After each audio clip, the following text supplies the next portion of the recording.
네, 안녕하세요. 대전 바로세움병원에 있는 전수기 원장이라고 합니다. 저 신경외과 의사고요.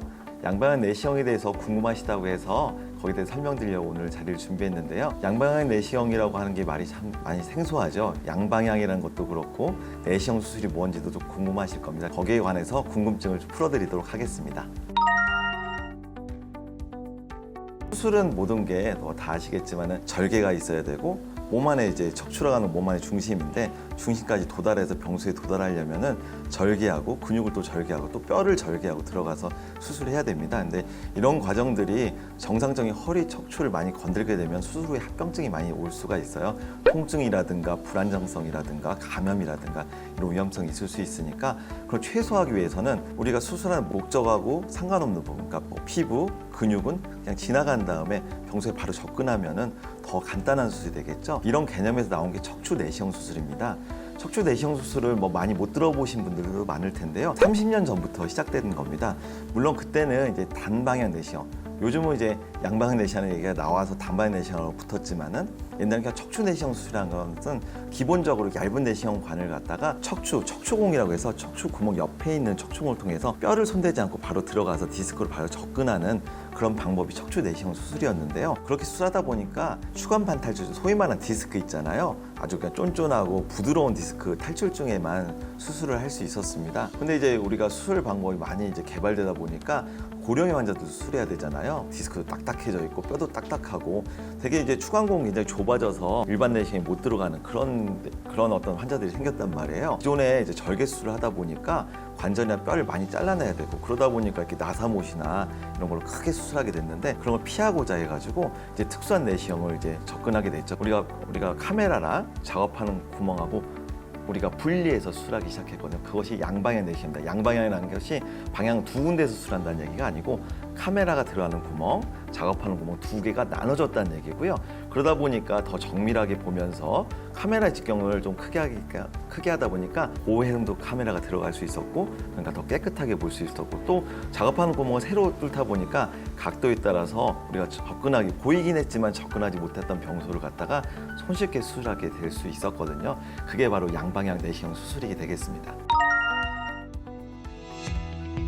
고령의 환자들은 우리가 전신 마취 못 하잖아요. 부분 마취로 수술을 더 빨리 끝내야 되는 부분도 있고요. 또 그러다 보니까 또 폐, 신장 합병증들이 있다 보니까 척추 마취만 해서 수술하는 방향으로 자꾸 가게 돼요. 그러다 보니까 양방향 내시경이라고 하는 건 아까 말씀드린 것처럼 과도하게 절개를 내지 않기 때문에 피가 많이 안 나겠죠. 그러다 보니까 고령의 환자분들도 수혈할 필요 없이 수술할 수 있게 됐고 수술 시간이 짧아지게 됩니다.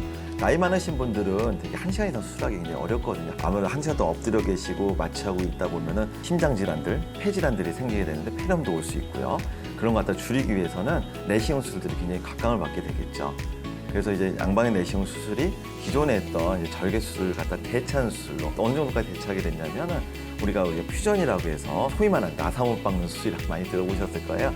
허리 분절이 불안정성이 있어도 흔들릴 경우 나사못을 고정한 수술을 하는데 요즘은 이것도 다 내시경 수술로 가능합니다. 단방향 내시경이 있을 때는 이런 수술이 불가능했어요. 근데 양방향 내시경이 나옴으로써 고해상도 카메라로 안전하게 또 빠르게 수술하다 보니까 이런 어떤 유압 수술까지도 가능하게 되었습니다. 네, 이제 양방향 내시경의 또 다른 장점으로는 기존에 단방향 내시경이 하지 못했던 수술들, 아까 말씀드린 것처럼 이제 유압술까지 한다고 했었는데요. 우리가 라미나락에서 후궁 사이로 이제 수술하는 방법들은 되게 단방향 내시경이 굉장히 제한점이 많았습니다. 왜냐면은 뼈를 많이 이제 우리가 드리링하는 뼈를 같이 많이 제거를 해야 안에 신경관이 넓게 보이거든요. 그러다 보니까 특히 이제 척추관 협착증 같은 경우는 이걸 갖다가 우리가 개복 수술 같은 경우는 너무 많이 이제 절개하다 보니까 관절을 갖다 다 없애버려서 어쩔 수 없이 아까 말씀드린 유압술, 나사못 넣는 수술로 전환되게 했었고요. 단방향 내시경 같은 경우는 우리가 많이 깎았다고 보지만은 우리가 효과적으로 구석구석 깎지 못하다 보니까 협착증 환자분들 같은 경우에는 내시경 수술에 어떤 적응증이 안 됐어요. 단방향 내시경으로는 척추 협착증 수술하지 못한다. 지금도 사실은 그렇게 생각하시는 의사들도 많고 교수님들 많아서 양방향 내시경이 나옴으로써 그런 척추 협착증에 대해서는 굉장히 큰 이제 새로운 길이 열렸죠. 그러니까 기존의 수술 방법들을 대체하면서 우리 유압술을 안 하면서 이런 어떤 척추 협착증을 효과적으로 넓히는 방법으로 이렇게 수술 방법이 진행되게 되었습니다. 네, 모든 것이 다 좋다고 말씀드릴 수는 없겠죠. 양방향 내시경 같은 경우는 내시경 역사에선 나온 지가 제일 마지막에 나온 수술입니다. 그래서 최신 수술이고 그렇긴 한데 사실 역사는 100년 이상 되는 수술이고요. 우리가 디스크 제거하는 수술을 아주 간단하게 수술한다. 수술보단 시술이라고 해가지고 많이 적용을 했거든요. 그러다 보니까 모든 것이 단방향 다 해결될 줄 알고 그쪽으로 많이 해서 30년 전에 많이 발전하다가 어느 정도 한계에 봉착하게 됐어요. 이거는 뼈나 두꺼리 있는데 또 고령의 환자들은 적용이 안 됐기 때문에 그런 것들이 제한이 있었는데 양방향 내시경이 나오면서 이제 그런 단점을 뛰어넘었고 결국 양방향 내시경에 또 나온 수술 기술들이 있거든요.